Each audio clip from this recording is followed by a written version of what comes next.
Welcome to the Nonprofit Hero Factory, a weekly live video broadcast and podcast, where we'll be helping nonprofit leaders and innovators create more heroes for their cause and a better world for all of us. Da-ding. Hi, everybody. Welcome back to the Nonprofit Hero Factory. My name is Boris Kievsky. I am your host every week. Today, I am also your guest. Well, I guess my own guest.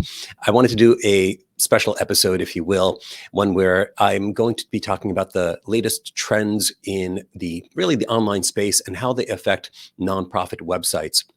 As some of you may know, I am going to be teaching a course at NYU. It's part of their digital certificate in fundraising program that they now have, which is a really cool program. I recommend everybody check out.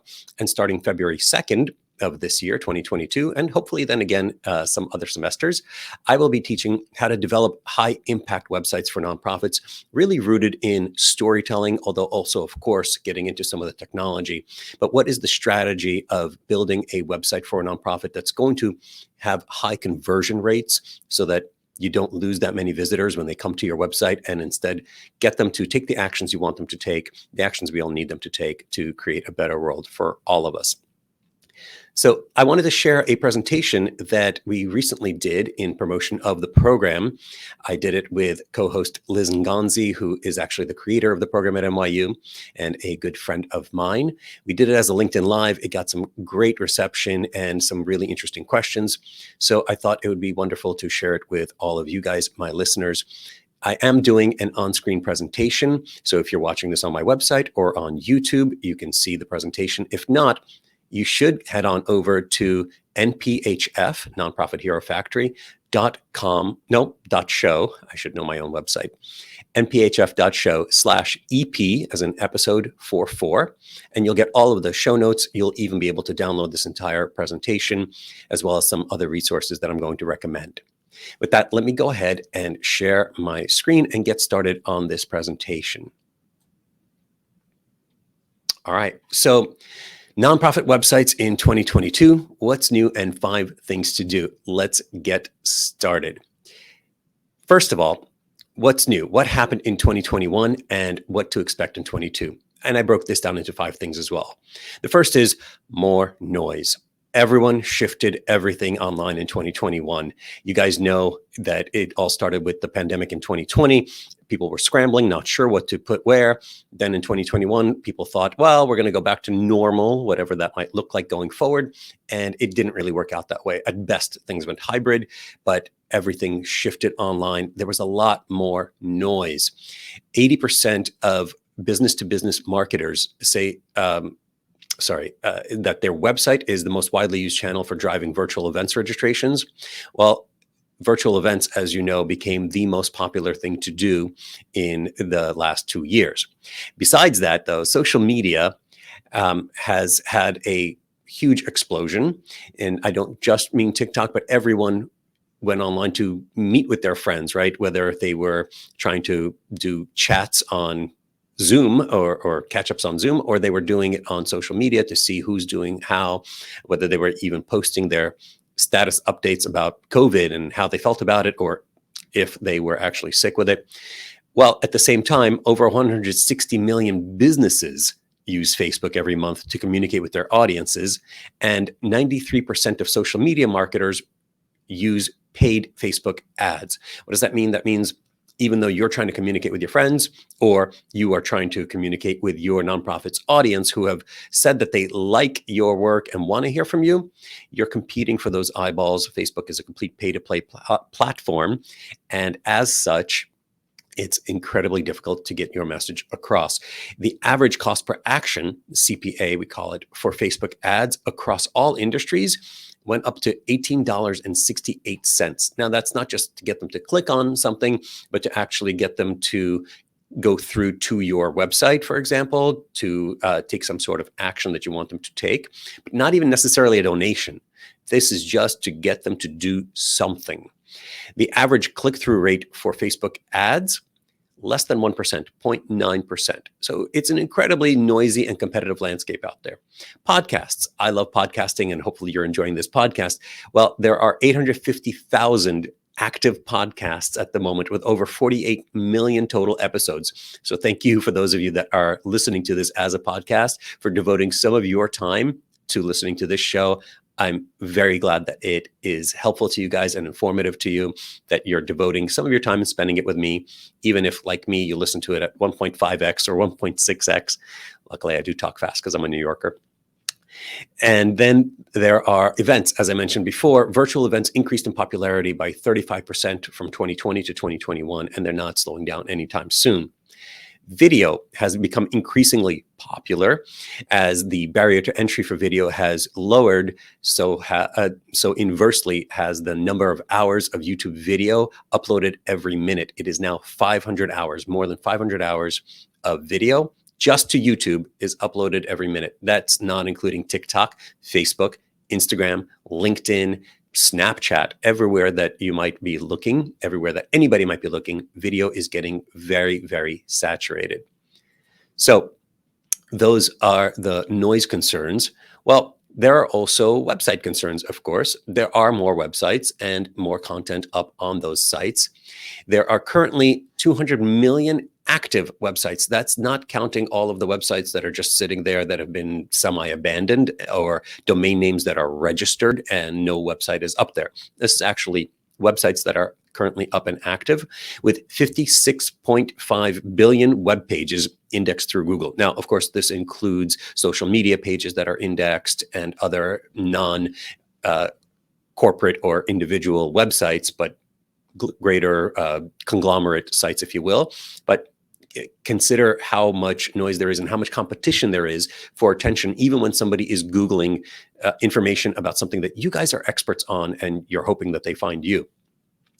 WordPress, which is the content management system, or CMS, that is the most popular in the world right now, controls 41%, and I don't mean controls, it really is the platform for 41% of all websites online and nearly 65% of all CMS-based sites. Now, WordPress is my favorite platform to build on. I have worked with organizations that use other platforms, even ones that are self-builders like Squarespace.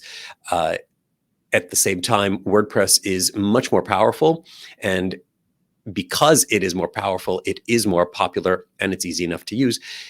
It is also one of the biggest targets for attacks because people know a lot of things about WordPress and how it works, and it is a community-built open source platform. So lots of different people are contributing to it, and sometimes vulnerabilities do sneak in. 75% of consumers admit to making judgments on a company's credibility based on that company's website. This is actually not a new statistics for 2021 or 2022. This has been known science. It's been studied in individuals in user testing, and it is still incredibly relevant today. Think about it. Your website, if someone is first trying to find out information about you, they might Google you, they might discover you on social media, but ultimately they come to your website to really learn more about you. And if they don't find a website, it kind of diminishes your credibility. If they do find a website and it doesn't look right, it doesn't work well, then again, they think, oh, this is not a very professional organization. This is not people who have it together. So therefore, I'm less likely to support them, to trust them with my time and my money. I'll add to that there are studies that show you have less than half a second before the first impression is made. And we all know the importance of a first impression. So as your website loads, the first thing people see, within half a second, they make a snap judgment. After that, you have about 8 seconds to actually connect with them in some way so that they don't hit the back button. Some studies show it's up to 15 seconds. It really depends on the website, maybe the person and how they did the study. But at most, let's say you've got 15 seconds to make a connection on your website, or people will hit that back button and go to the next thing in the Google feed or their news feed or wherever it might be. Next, we have more threats. This is number 3. Well, as I mentioned, we all went online, including people working from home. There is now, therefore, more remote work, which means more online access, more ways to access your company's resources online, whether that's your website or other backend databases or systems that you guys are using. People have to be able to access it in more ways from home, which leads to more vulnerabilities. The truth of the matter is that the weakest link in any technology chain is usually, not always, but usually human. There is an incredible rise in phishing attacks, which is attacks that are trying to impersonate someone on your team. Maybe they've hacked your password. Maybe they have then logged into your email account and tried to impersonate you. I know a lot of organizations that have been attacked in this way, with funds being diverted from their work to either restoring their data, if it is a cyber attack where they basically ransom your data, or there are many attacks now where they will simply impersonate someone in your organization and monitor your email threads, see how you're communicating, see how you authorize payments, and then get in there and intercept something that is looks like a regular communication, but actually diverts funds to someone else. And when a nonprofit loses the trust of their supporters because they lost their hard-earned money or their data, it's really, really taxing on an organization. 2021 saw the highest average cost of a data breach in 17 years, with the cost rising from almost $3.9 million to $4.24 million on an annual basis. That's according to an IBM study. So this is a major threat. And if you think that it's just big data organizations or some large corporations that get hacked and that get ransomed, it's not the case. More and more cybercriminals really don't care. All they care about is vulnerability. If they could make 100,000 from you versus 1 million from someone else, they'll just target both. It really doesn't matter to them. So there are definitely a lot more threats to be aware of. We've also gone more mobile and more global, right? Mobile now accounts for 54% of web traffic worldwide. Your potential avatar, your potential heroes are now everywhere around the world. They are global and they are accessible, which means that you need to be aware of where you're communicating messages to, where people are seeing your messaging, how they're responding to it. Of course, there's some language issues, but there's also issues of inclusivity, which is incredibly important. And I'll mention that again. It also means that they're bombarded with more content than ever before, because now everyone has gone online. Everyone has tried to make things more mobile friendly, more phone friendly, and has tried to send notifications, text messages, WhatsApp messages, right? All of these emails, of course, to people's phones. So we're constantly now more than ever. And it's almost redundant to say that, because every year it seems to be more than ever. And nobody sees any decline in the number of notifications and distractions that we're all getting every year. So it's just something to be aware of. And I'll talk a little bit about how to mitigate that in a few minutes. Number 5, nothing specific to do with websites, although it does tie in, but there is more crypto craziness, right? Crypto donations have skyrocketed. 45% of crypto owners donated $1,000 or more to charity in 2020, compared to 1/3 of all investors. The numbers for 2021 aren't fully in yet, but every indicator says that it has been an increase. For example, Crypto Giving Tuesday alone, which is done by the Giving Block, which I have a whole episode about. If you're interested, you could check out on the website or on YouTube, wherever you consume this podcast, on your podcast players, of course, with Alex from the Giving Block. And they sponsor an event called Giving Tuesday, Crypto Giving Tuesday, obviously not Giving Tuesday itself. And they raised $2.4 million in that one day, which was a 583% increase from the year before. So clearly that is a growing field. NFTs, non-fungible tokens, are dominating headlines. If you haven't heard about them, you've probably been trying to avoid them on purpose. A lot of people still don't understand them, but essentially you could think of an NFT as a certificate of ownership or a ticket to something.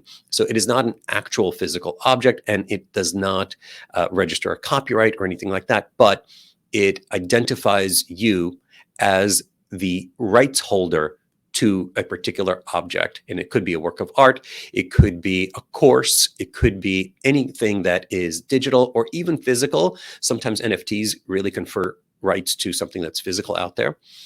They are now a great way for artists to make money, for nonprofits to actually fundraise. And I'm happy to talk to you guys more about that if anyone's interested. I'm getting heavier and heavier into this world of blockchain technology because I think it's going to really, really impact the social sector as well. And it's already really starting to.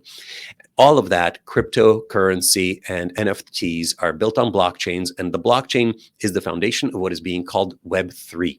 So Web 1.0 was when anybody could put up a website, or most people could put up a website. Web 2.0 was when it wasn't just a website, but it was bi-directional communication with social media apps and things like that. Now we're moving to Web 3, which, if it works, will become a much more decentralized internet, a decentralized way of sharing information, of having access to certain things, including finance and including tickets and rights to things like NFTs confer. But we're really just at the beginning of what Web3 can offer us based on blockchain technology, which hopefully will also add some security, but honestly, it's probably going to open up new vulnerabilities as well. That's just how technology works. But crypto is a new avatar. And I don't mean crypto like the dog that is in the Superman cartoons. Of course, I'm talking about cryptocurrency. It has spawned a new avatar. It's millennials who are expressing elevated interest in both charitable giving, as we now know, and cryptocurrency investing.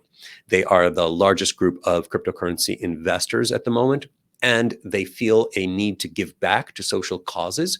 So they are very much interested in organizations that will accept cryptocurrency in order to offset some of their gains in the realm of taxation by first donating to organizations that they care about. So something to very much be aware of. So if those are the 5 things that you guys need to know about the state of things in 2022, let's talk about 5 things that you should do in 2022 to respond to those and other elements of storytelling and technology currently evolving online. The first is to step up your storytelling. And by that, I mean, with all the noise, you have to tell better stories and be sure that they're targeted to the right avatars. Again, avatar is the term that I use for what other marketers will call target persona, but it's really the hero that you want to activate for your cause. And your storytelling includes, of course, your organizational storytelling and program storytelling. A lot of organizations have a tough time putting together their big picture story, especially if they do many different things. And I can understand that it feels difficult, but it is absolutely critical. Again, on your homepage, for example, there has to be some representation of your overall organization in some sort of a storytelling form. On your program pages and whenever you're communicating information about your programs, again, there needs to be a great story that will hook people in, your target heroes. It'll hook them in and drive them through your story, activate the hero inside of them, get them on that hero's journey. You can also, in order to help with that, ramp up your individual stories. And that would be things like testimonials, videos, quotes, all of those things from your stakeholders and constituents, from your donors, from your board members, all of these stories that will help people connect to you on a personal level, right? People don't really connect to abstract organizations.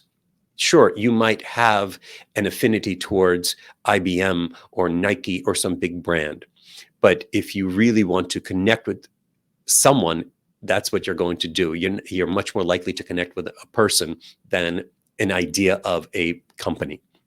So individual stories are huge right now. And amp up your avatars. So because we're all being bombarded with messaging all the time, with the attempt to get our focus and our attention, right? It's a competition for eyeballs and time, if you will. You've got to be super, super specific about who your avatar is for each and every one of your programs at different stages. And maybe there's a different avatar for your supporters that are donors versus supporters that are your volunteers, right? Each of those could be different avatars. And I have entire worksheets on the different types of avatars that you can define, but you've got to be as specific as possible. You've got to really understand them as clearly as possible so that you could relate to them and then they will relate to you. You've got to speak their language. You've got to talk to them about the things that they care about and not just your work, right? You don't want to come and talk to them and just preach about the great work that you're doing. You want them to feel like they are heard and understood as well. And that's the power of Web 2.0. It's bi-directional communication. Web 3 is going to be even further, hopefully. And of course, representation matters. I could have also put this as a big trend in 2021, but in 2022, more than ever, again, I'm almost tired of using that phrase, but it's so salient. Representation is critical. Diversity, equity, and inclusivity is really a must today. It not only helps people feel included, it also shows that you are someone, an organization that prioritizes inclusivity, that wants everyone to feel welcome, not just the stock photo individuals that you might have had before on your website. Oftentimes, when I look for stock photography on websites, there's a lot of great shots that some of them look very stock, if you will, and some of them look more natural, but more often than not, they're frankly of white people, of blonde women, of white men, and that is really unfortunate because then others who don't just fit into that one category will feel like you're not really talking to them. We always resonate best with people that we feel an affinity towards. Now, that doesn't mean that all we ever see is race or ethnicity or gender. We do see other things and we relate to people in many different ways. But the more you can vary up the types of imagery that you're using, the types of stories that you're sharing, the more you're going to allow more people to feel included, to feel welcomed into the work that you're doing. And then they will be much more likely to support you and help create a better world. And hopefully your better world includes a more diverse and accepting world where we're all not just treated as equals, but feel like we are equals and have the capacity to do anything that we want to do based on our energy, our character, of course, to use one of Dr. Martin Luther King's most important words. So diversity, equity, inclusivity. Take a look at your materials. Take a look and see, are you doing the best you can to make everyone feel welcome?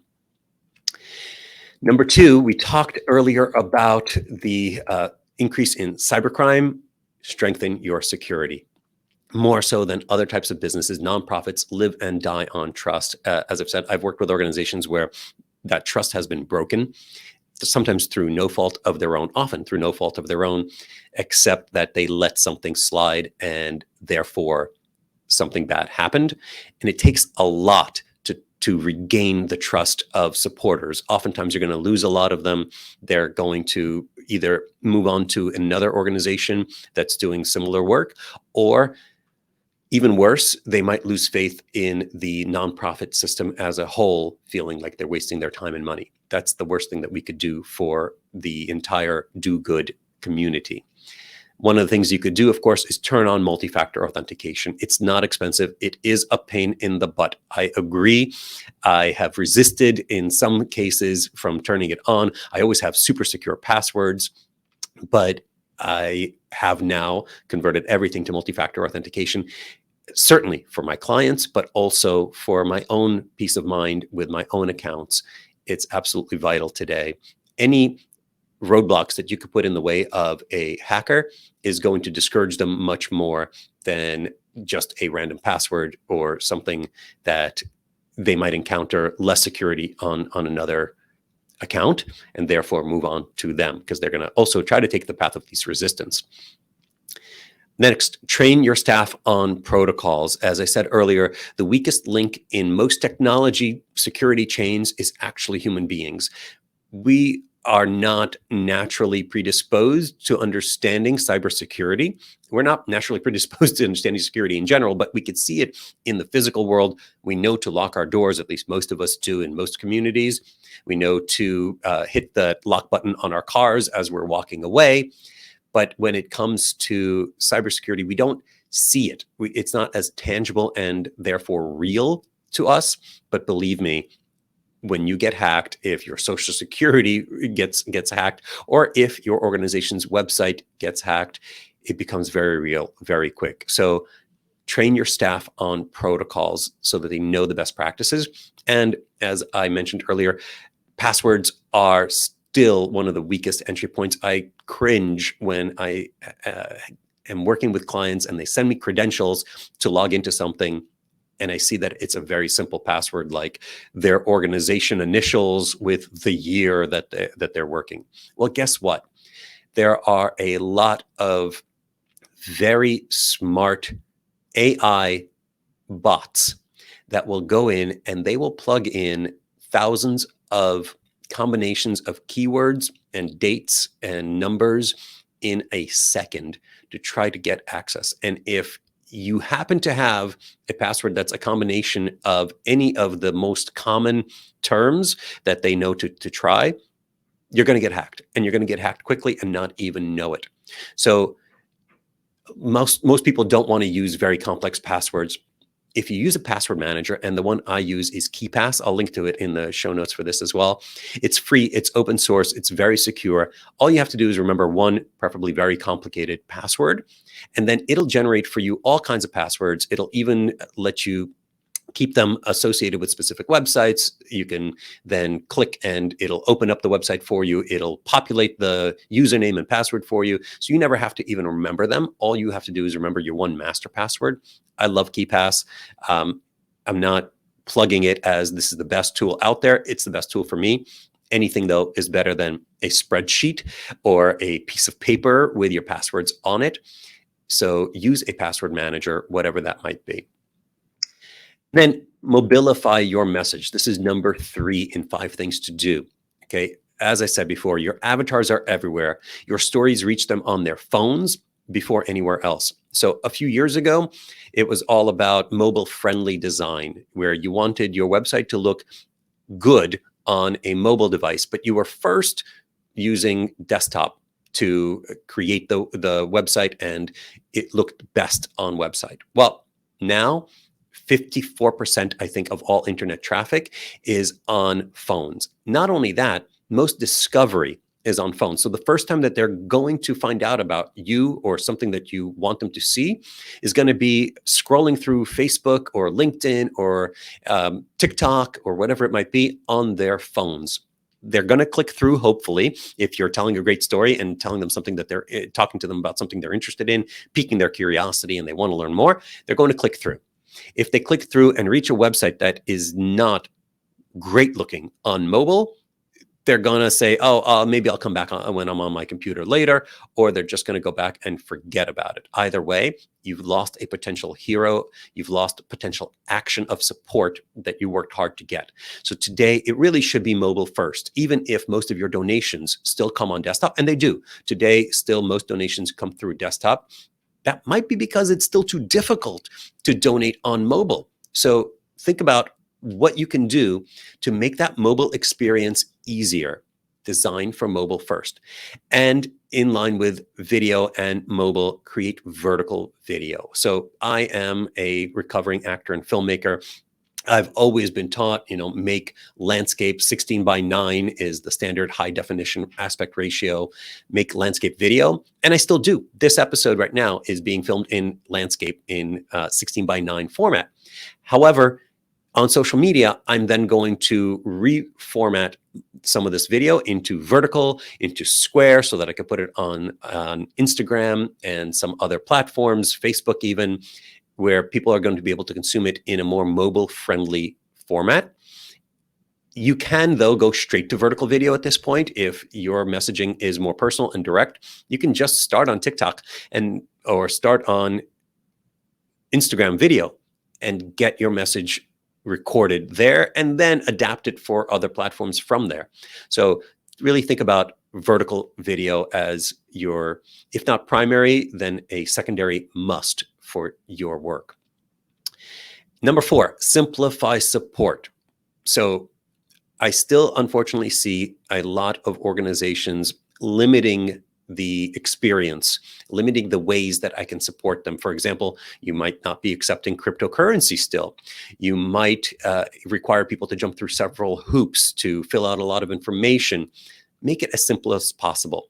The donor is always right, so let them support you however they want, when they want, from whatever device they want, right? We're on mobile first. Make it as easy as possible to click a button, and all the other elements are filled in for you as easily as possible for the donor, so that they can take action quickly, or team up with a platform that'll let you do it in a very simple way. Even text to give, that is still working today.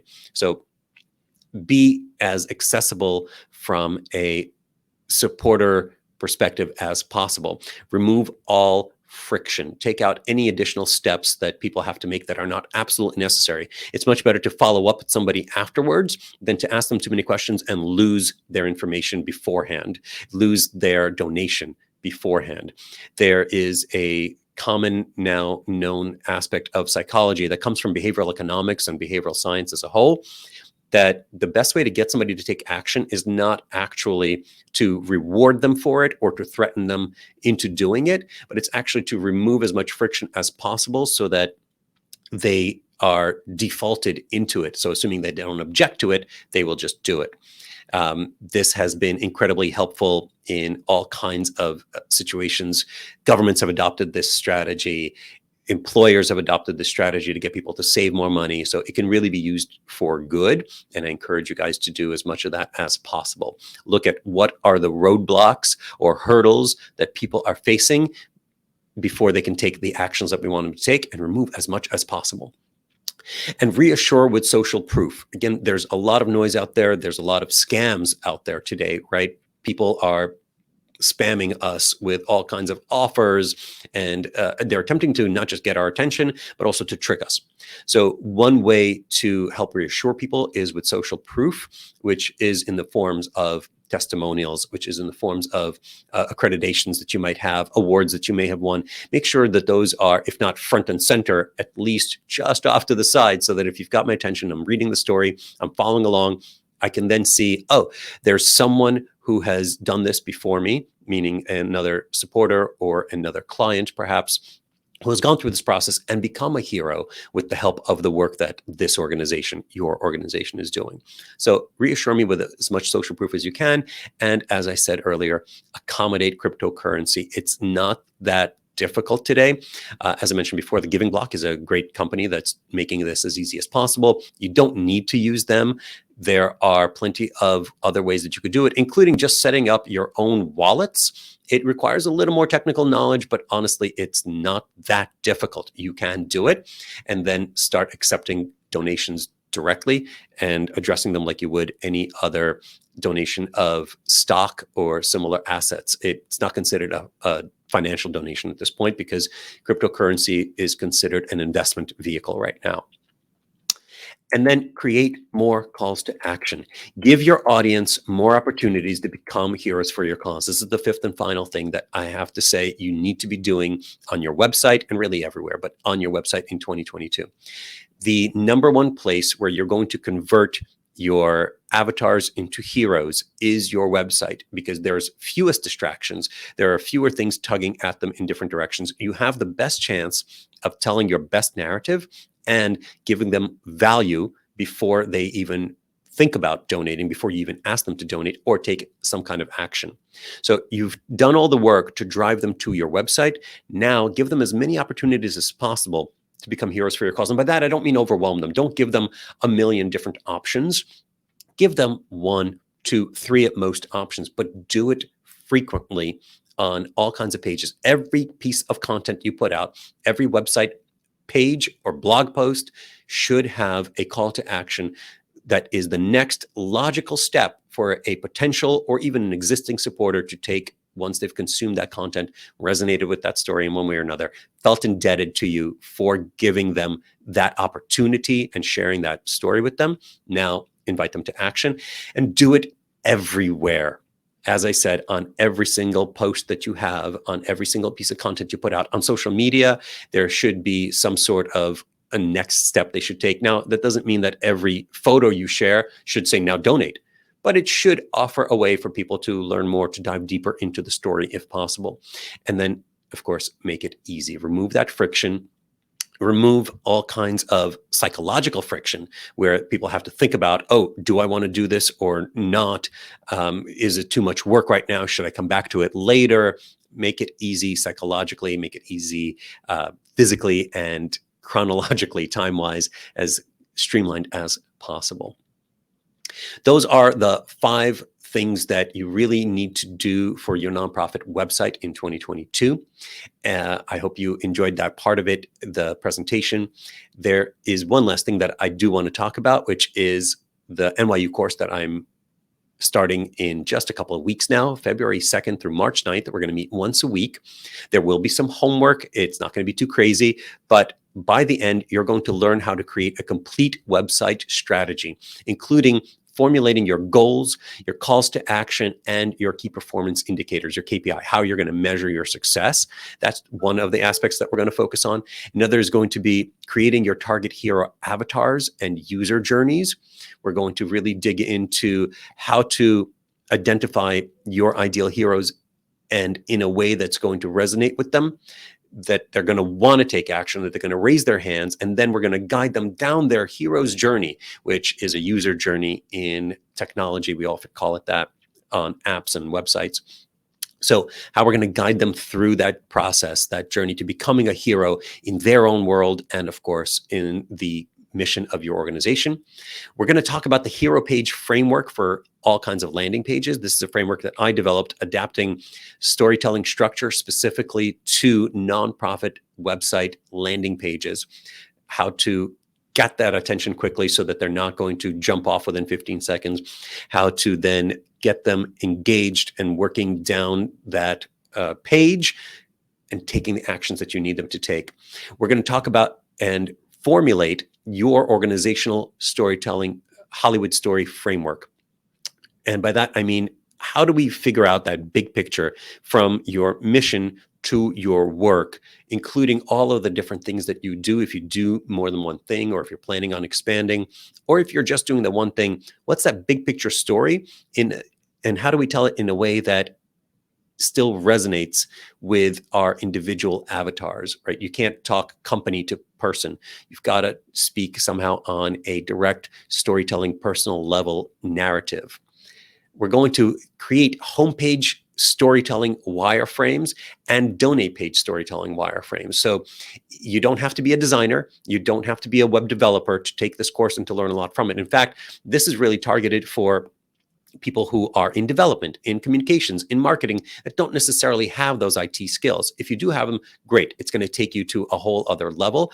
But regardless of where you are right now in your journey as a communications or fundraising professional, we're going to raise you to that next level of storyteller across digital media and websites specifically. So we're going to create wireframes. I'm going to teach you guys how to do that. And those wireframes will basically lay out what's going to be on a page without wearing too much of a design. And then you're going to be able to hand off those wireframes to whomever is building your website or implement them on website builders like WordPress or Squarespace or whatever it is that you're using. And then we're going to finally create a website sitemap. And this is not necessarily in order how we're going to do it in the class, but we're going to figure out what the entire site structure looks like, what the point of each page is going to be, and how that works with SEO, how we're going to describe each of the pages. All of that is going to be in at least one of the projects that you're going to be doing. By the end of the course, by March 9th, you're going to have a strategic plan for a nonprofit website, whether you're currently working with an organization and want to work on their site, or you are considering working with an organization, or you just want to go out on your own and start doing some of this kind of work. You're going to have a finished presentation that you can take to an organizational leadership, which could be, again, yours or another organization, or you could even make up an organization that you want to be doing this for. And by the end, have a clear roadmap to how to tell your story on your website that you can hand off, like I said, to a professional website development shop or agency, or do it on your own with the skills and tools that you have. That's it. That's the entire pitch for the course. If you're interested, you could go to dotOrgStrategy.com/NYU, New York University, and that'll redirect you actually directly to NYU's page where you can learn more about the program and enroll if you wish. On the screen right now, for those of you watching, is the QR code to take you to that page. If you are not watching right now and are listening on your podcast, thank you again for spending your time with me today. You can head over to NPHF, standing for Nonprofit Hero Factory.com/EP44 to get all of these show notes and all of these links right on the screen and make it easy for you to, of course, take action on all the things that we're talking about today. Let me stop sharing my screen. And thank you again for joining me today for this special episode. I hope you learned some things, some practical tips and advice on what you could do with your organization's website this coming year to take advantage of the trends and what's happening out there in the world so that you can better tell your stories, communicate with your ideal avatars, and of course, get them to take the actions you need to become heroes for your cause and create a better world for all of us. We'll be back next week with another guest that's going to share their knowledge on how to do better. I believe next week we're going to be talking about email onboarding sequences, actually. That's what we've got planned. So be sure to tune in for that one. It's a very important topic.